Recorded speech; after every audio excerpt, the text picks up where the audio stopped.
Metro అధికారులకు పోలీసులకు MLA Danam Nagender warning ఇవ్వడాన్ని మాజీ మంత్రి జగదీష్ రెడ్డి తప్పుపట్టారు. తప్పు చేసిన వారు అసహనంతో అలాగే మాట్లాడతారని అన్నారు. వారిద్దరి మధ్య డైలాగ్ వార్ ఒకసారి చూద్దాం. ఎమ్మెల్యేగా అది నా రైట్, అది నా ఫండమెంటల్ రైట్. అది నేను పోతాను, ప్రజలు ఎక్కడ సమస్య ఉన్నా పోతాను. ఇలా కాదు ఇంకా 100 కేసులు పెట్టినా నేను పోతాను.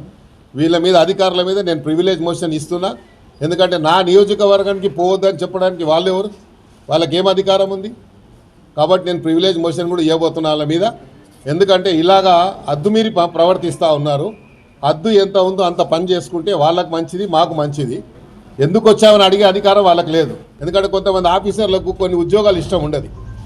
ఇదంతా ఏంటంటే ఇలాంటి ఉద్యోగం ఇష్టం లేక ఇక ఇట్లాంటి పనులు చేస్తే మమ్మల్ని తీసేసి ఇంకా మంచి ఉద్యోగం ఇస్తామని ప్రయత్నం చేస్తారు. కాబట్టి ఆ ప్రయత్నంలో భాగంగా మా మీద కూడా కేసు పెట్టిర్రేమో, సంతోషమే, దాన్ని వెల్కమ్ చేస్తాం.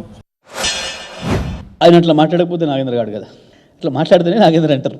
అన్నీ వారికి తగులుతాయి రిటర్న్లో తప్ప. ఇటువంటివి రాజకీయాల్లోకి వచ్చినాక అంత అహంకారం పనికిరాదు. పైసల బలం చూసుకుని ఒక ఆయన, శరీర బలం చూసుకుని ఒక ఆయన, ఇంకేందో మాట్లాడితే ప్రజలు ఒప్పుకోరు. అట్లా మాకు మాట్లాడరాదా? మాటే కదా, ఇంత చిన్నగుంటే పెద్దగా ఉంటుంది. గొంతు ఉందని ఒకటే కదా, అందుకంటే పెద్దగా అనరాదా? మాట్లాడితే ప్రజలు చూస్తారు కదా, నువ్వు స్థాయిలో ఉన్నావు, నీ భాష ఎట్లుండాలి, నీ హోబావాలు ఎట్లుండాలని చూస్తారు కదా ప్రజలు. పైరవి చేసి మాట్లాడిచ్చిండు, వాళ్ళు మాట్లాడింది చూసారు, ప్రజలు మేము మాట్లాడింది చూసారు. అది అసహనానికి నిదర్శనం. తప్పులు చేసిన వాళ్ళు, భుజాలు తడుముకుంటే వాళ్ళు, అసహనానికి గురైన వాళ్ళు మాట్లాడే భాష అది.